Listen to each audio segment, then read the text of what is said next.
Renascimento.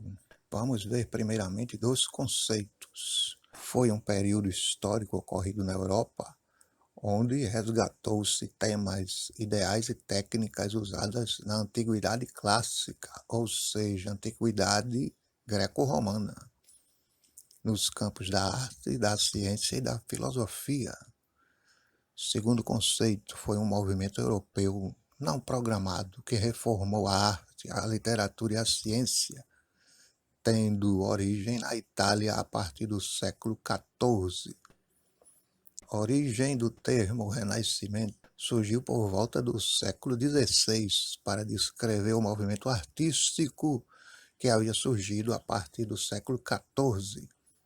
O termo também passou a ser usado para identificar as mudanças econômicas, sociais, culturais e científicas ocorridas no citado período. Causas do pioneirismo italiano. O enriquecimento de algumas cidades, tais como Gênova, Veneza, Florença, Milão, Siena, etc.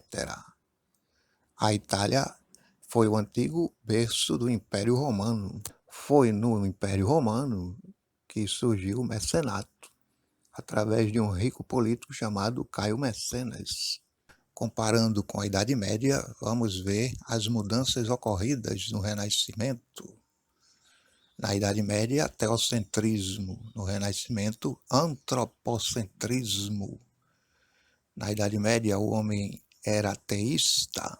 No Renascimento, continuou sendo teísta. Na Idade Média, o homem devia viver para servir a Deus, pois é um pecador.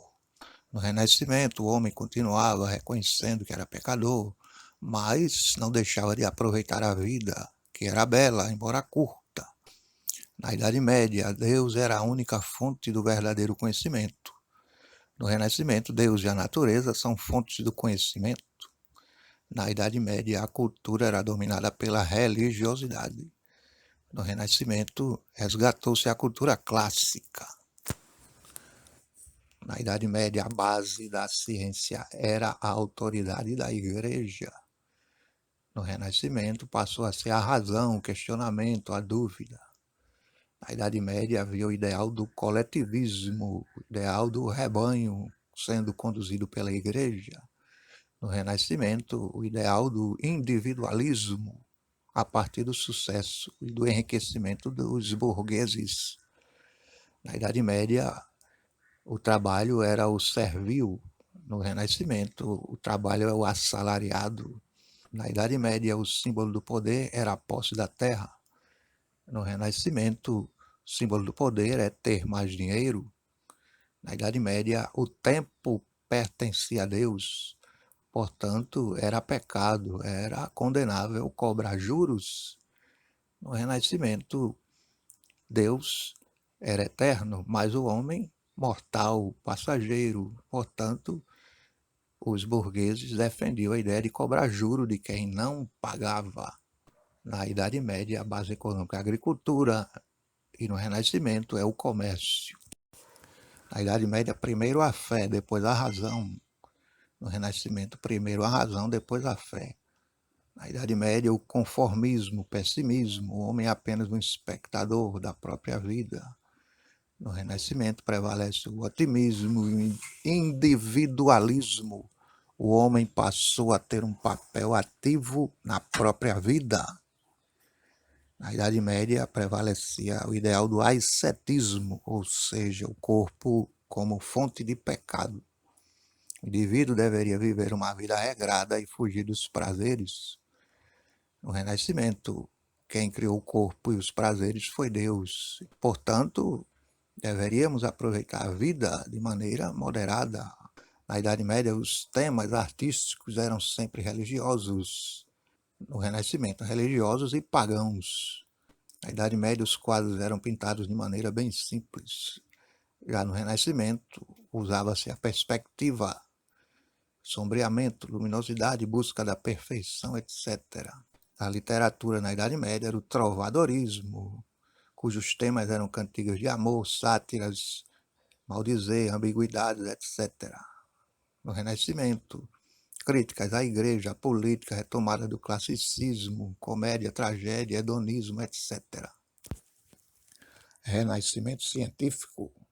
René Descartes, filósofo físico e matemático francês, é considerado o pai do racionalismo e da matemática moderna, além de fundador da filosofia moderna.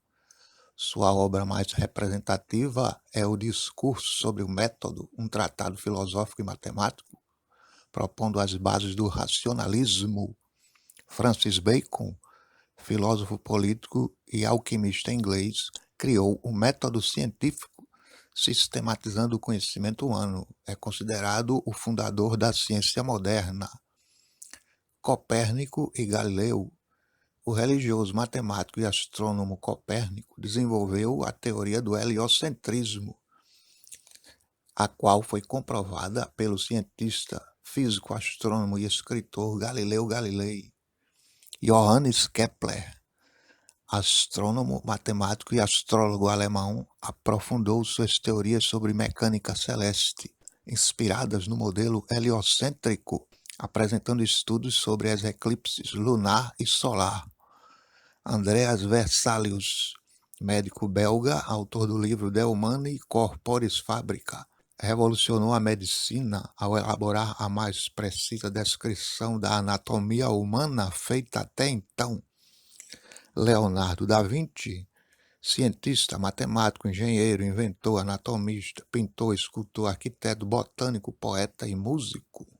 Isaac Newton, filósofo, físico, matemático, astrônomo, alquimista e teólogo inglês, foi considerado o pai da física e da mecânica moderna, do qual desenvolveu diversos conhecimentos nas áreas da matemática, física e filosofia natural. Estudou o movimento dos corpos, propondo as 3 leis de Newton.